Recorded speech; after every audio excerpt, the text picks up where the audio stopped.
তুমি কেন বলতে গেলে আমার বয়স 55 বছর? তুমি কি আমাকে ডাক্তারের কাছে নিয়ে গিয়েছিলে আমার বয়স বলার জন্য? আমি জেনে শুনে কেন মিথ্যে কথাটা বলবো? তোমার বয়সটা আসলে 55 বছর। তুমি খালি খালি এই বয়স কমানোটা তোমার একটা ফোবিয়া হয়ে দাঁড়িয়েছে, বুঝেছো? আর তোমার একটা স্বভাবে দাঁড়িয়েছে কি জানো? ওই যে পিছনের কথা টেনে এনে বলা। কি তুমি সত্য কথা বলছো? দেখো আমার মেজাজ খারাপ করবে না, সবসময় আমার বয়স নিয়ে তুমি খোঁটা দাও। আচ্ছা এই যে তোমার এখন শরীরের যে অবস্থা খণ্ডত্বের মতো, হ্যাঁ, বিয়ের আগে আমি যদি জানতাম তোমার অবস্থা এরকম হবে, তোমার মতো ছেলেকে আমি বিয়ে করতাম না। না, বিয়েই করতাম না। তোমাকে বিয়ে করার সময় শরীর আমার এরকম ছিল না, বুঝেছ? তোমার শরীরটা কি হয়েছে? হ্যাঁ, হাতে তো নিজের শরীর দেখতে পারে না। তুমি দেখেছো তোমার নিজের শরীরটা কি হয়েছে? হ্যাঁ, আর আমি হয়েছে তো তোমার এই সুন্দর সুন্দর রান্না খেয়ে। খাওয়াতে না ভালো রান্না। দেখো বেবি, তুমি যদি আমার স্বামী না হতে তাহলে তোমাকে কিন্তু আমি একদম। আম্মু, তুমি কি ভুলে গেছো তুমি অসুস্থ? আর চিৎকার করে কথা বলতে তুমি আরো অসুস্থ হয়ে যাবে। তোর মাকে বোঝা। কে বোঝাবে? তোর মাকে বোঝানোর মতো চিজ এখনো তৈরি হয়নি। তুই পারলে একটু বোঝা।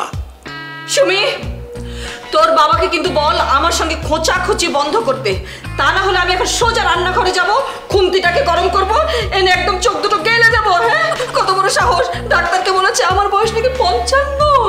আম্মু, তুমি তো ভালো করে জানো তোমার বয়স কত, আর আব্বু তোমাকে এটা মজা করে বলেছে। আর এখন তুমি চিৎকার করে কথা বলো না, কালকে আমি তোমাকে ডাক্তারের কাছে নিয়ে যাব। এখন রুমে চলো, রেস্ট নেবে।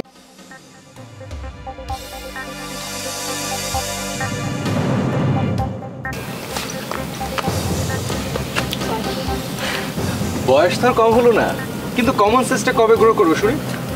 সে কখন থেকে তোমার জন্য এখানে একা একা দাঁড়িয়ে আছি। ব্যাপার তো চাপা মারার কিছু নেই। আমি যখন তোমার জন্য ঘন্টা পর ঘন্টা ওয়েট করি, আমি কি কখনো তোমার কাছে কৈফিয়ত চেয়েছি? এটা তুমি কি বললে সুমি? আমি লেট করি না? তোমার এই কথাটা কোনোভাবে মানতে পারলাম না। তুমি জানো আমি কত ব্যস্ত? তুমি ব্যস্ত? হ্যাঁ। তুমি কি চাকরি করো? না। তাহলে কি ব্যবসা করো? না। না। আরে বাবা, তাহলে কি নিয়ে ব্যস্ত থাকো সেটা তো আমাকে বলো, তাহলে আমি বলি। তুমি কি জানো আমি তোমার থেকে বেশি ব্যস্ত থাকি? তুমি আমার থেকে ব্যস্ত? তোমার কথা না আমার হাসি পেল। আচ্ছা তা শুনি তো, কি পরিমাণ ব্যস্ত? আমি সকালে ঘুম থেকে উঠে বাবা মাকে নাস্তা খাওয়াই, বাবার যত কাজ আছে সব কাজে আমি হেল্প করি। তারপর আমি ভার্সিটিতে যাই, ভার্সিটিতে গিয়ে ফ্রেন্ডের যত কাজ আছে সব কাজে আমি হেল্প করি। তারপর আমি তোমার সাথে দেখা করতে এসেছি এখন।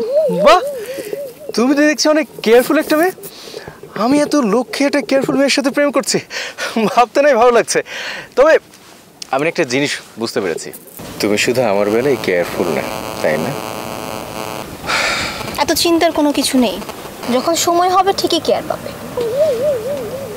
আচ্ছা শোনো না, আমার এখানে থাকতে ভালো লাগছে না, আমরা অন্য কোথাও যাই, গিয়ে একটু বসি। হ্যাঁ চলো। চলো।